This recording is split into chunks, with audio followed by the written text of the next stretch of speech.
جو پی کا ایکٹ پاس ہوا ہے یہ اسمبلی سے پاس ہوا ہے، اگرچہ ان کی جو پروسیجرز ہے، جو طریقہ کار ہے، وہ کوئی اڈاپٹ نہیں کی گئی۔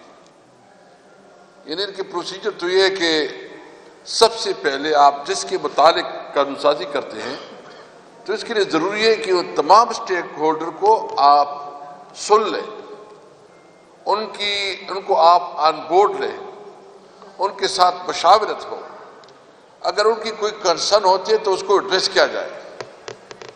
تو نہ اسمبلی میں اس کے اوپر کوئی پراپر ڈیبیٹ ہوئی، نہ اسٹینڈنگ کمیٹی میں اس کے اوپر کوئی پراپر ڈیبیٹ ہوئی، نہ پروسیجر فالو کیا گیا، اور نہ جو متعلقہ اسٹیک ہولڈرز ہے اس کو آن بورڈ کیا گیا۔ یہ جلدی کیا تھی؟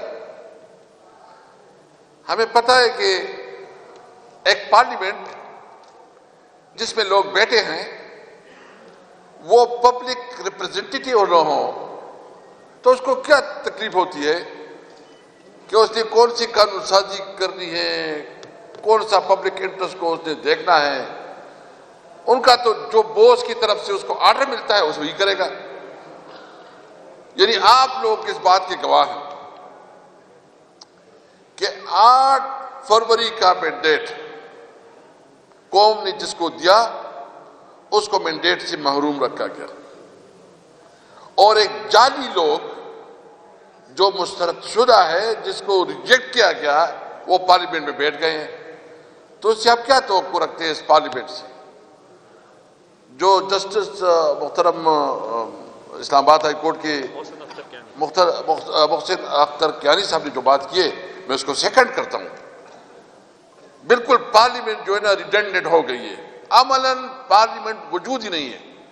آرڈر آتا ہے ایک بس اس نے پاس ہو رہا ہے، حکومت کو اس سے کوئی کام نہیں ہے کہ وہ پبلک انٹرسٹ میں ہے کہ نہیں ہے، لیکن بس چونکہ آرڈر آیا ہے تو آرڈر کو اوبے کرنا ہوتا ہے۔ پارلیمنٹ کا کام تو پبلک انٹرسٹ کو سرو کرنا ہوتا ہے، پبلک انٹرسٹ کو پروٹیکٹ کرنا ہوتا ہے۔ یہ پارلیمنٹ وہ حیثیت وہ کیفیت وہ نہیں رکھتی۔ اس لیے ہم نے مطالبہ کیا ہے کہ فوری طور پر ری الیکشن کروائی جائے، فیئر اینڈ فری الیکشن ہو، وہ الیکشن جس میں تمام اسٹیک ہولڈر، تمام پولیٹیکل پارٹیز وہ متفق ہو، اور ایک ایسا میکینزم ہو کہ جس کے اوپر کسی کو ڈاؤٹ نہ ہو۔ تب جو قانون سازی آئے گی، اگر ایک ایسا پارلیمنٹ وجود میں آئے جو پبلک انٹرسٹ کو سر کرتے ہیں، جو پبلک نمائندگی کرتی ہے، تب کوئی توقع ہوگی کہ اس ملک میں وہ قانون سازی ہوگی جو عوام کی فلاح و بہبود کے مطابق ہوگی۔ یہ جو 26ویں آئینی ترمیم تو جو پہلے بنیادی انہوں نے لے کے آیا تھا وہ تو بہت ہی ڈفرنٹ ٹائپ تھا، مولانا صاحب نے اس میں ایک کردار ادا کیا، لیکن ابھی جو 26ویں آئینی ترمیم کو جو مس یوز کر رہے ہیں، جس طرح عدالتوں کو یہ ابھی جو ہے نا ایگزیکٹو کا رول دے رہے ہیں، یعنی ابھی کسی کو یہ شک ہے کہ کسی عدالت سے کسی کو کوئی انصاف ملے گا؟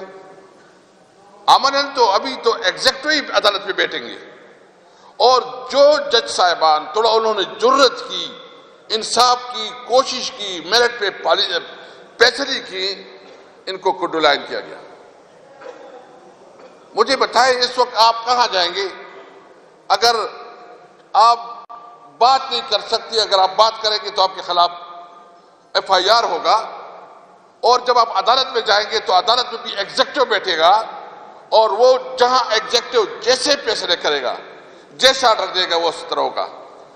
تو اس کے خلاف اگر پوری قوم نہ نکلے تو پھر تو یہ بنانا ریپبلک ہے، پھر تو جنگل کا قانون ہے، پھر تو اس ملک میں نہ آئین رہا نہ قانون رہا۔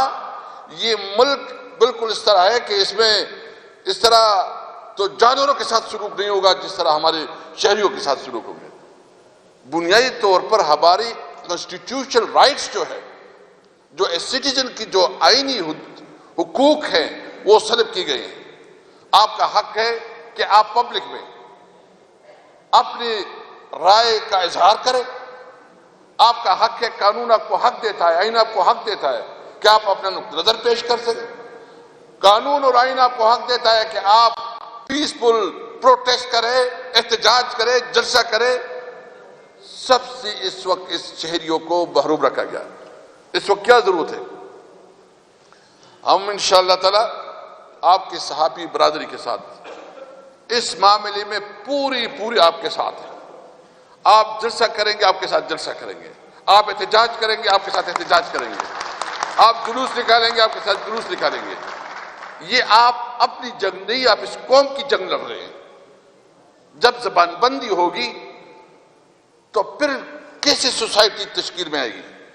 اچھا زئی صاحب نے بات کی ہے کہ ہمارے صوبے میں اور خاص کر جو بارڈر ایریا ہیں اور بلوچستان میں جو اس وقت صورتحال ہے، اگر آپ آنکھیں بند کریں اور کہہ دیں کہ مجھے دکھائی نہیں دے رہا تو وہ تو آپ کی اپنی ضرف ہے، لیکن عملاً اس وقت اس دو صوبوں میں جو دہشت گردی، یعنی تقریباً آپ کیلکولیشن کر لیں، ہر مہینے 100 سے زیادہ ہمارے فوجی اور پولیس جوان شہید ہو رہے ہیں۔ آپ اس کو کاؤنٹ کر لیں۔ اتنی شہادتیں تو جنگوں میں بھی نہیں ہوتی، کوئی سنجیدہ ہی نہیں لیتا، کوئی ڈیبیٹ بھی نہیں ہوتی، کوئی پارلیمنٹ کے اندر اس کے اوپر بات ہی نہیں ہوتی، بات کرو تو آپ کو موقع ہی نہیں ملتا۔ اس لیے ضرورت اس بات کی ہے کہ سب سے پہلے اگر ہم نے اس ملک کو آئین اور قانون کے مطابق نہیں چلایا، اس ملک میں قانون کی حکمرانی نہیں قائم کی، اس ملک میں ایک آزاد جوڈیشری اسٹیبلش نہیں کروائی، تو اس ملک کا کوئی مستقبل نہیں ہے۔ ہمیں ڈر ہے، ہم نے اپنی طرف سے جو ہمارا لیڈر ہے عمران خان، اس نے ہمیں بالکل کلیئر انسٹرکشن دی ہے، اور ہم نے مولانا صاحب کے ساتھ 1-2 میٹنگ رکھی ہے، مزید بھی ہمارے اس کے ساتھ ایک ڈسکشن ہو رہی ہے۔ اچک زئی صاحب ہو گئے، علامہ ناصر صاحب، شاید خاقان عباسی اور دیگر سندھ کی جو پارٹیاں ہیں، ہم انشاءاللہ نیکسٹ ویک ادھر بھی جائیں گے۔ ہم 1 پوائنٹ ایجنڈا پہ تمام سیاسی پارٹیوں کو اکٹھا کر رہے ہیں کہ ملک کو آئین اور قانون کے مطابق چلاؤ۔ یہ ملک اس طرح نہیں چلے گا۔ مجھے بہت افسوس ہے، یہ جو وزیر قانون ہے اعظم نذیر تارڑ صاحب، بہت ہی ڈیسنٹ آدمی ہے، لیکن اس نے جو اپنی وقت میں جو اس وقت کردار ادا کیا ہے، جتنا عدالتوں کے خلاف اس کا کیونکہ جو جتنی بھی بار سچویشن میں اس کا بڑا اثر رسوخ ہے، اور جو قانون سازی ہوئی ہے، میں سمجھتا ہوں کہ اس نے اپنا ظلم کیا ہے اپنے کردار کے ساتھ۔ یہودی تو اتنی بڑی چیز نہیں ہے، شہباز شریف کو تو کوئی پرواہ نہیں ہے، وہ تو آنکھیں بند کیے ہوئے ہیں، اس کو تو 17 سیٹوں سے ان کو جو ہے حکومت دی گئی، مریم بی بی ادھر بیٹھی ہے، اس طرح کی بات کر رہی ہے۔ لیکن ہم سمجھتے ہیں کہ جب آپ کے پاس عوام کا مینڈیٹ نہ ہو اور آپ حکومت پہ بیٹھو تو کوئی شرم، کوئی حیا تو بھی ہونی چاہیے۔ اس لیے انشاءاللہ ہم آپ کی شانہ بشانہ ہیں۔ آپ سب نے ملک میں آئین اور قانون کی بالادستی کے لیے جنگ لڑنی ہے انشاءاللہ تعالی۔ سب نے ملک میں رول آف لا کے لیے جنگ لڑنی ہے۔ ہم سب نے ملک میں آزاد عدلیہ کے لیے جنگ لڑنی ہے انشاءاللہ تعالی۔ میں یہ آپ کو یقین دہانی کرتا ہوں کہ تحریک انصاف اور جو ہمارا الائنس ہے، اس میں آپ کی ہر قسم کی امداد اور سپورٹ کرے گی۔ شکریہ، السلام علیکم۔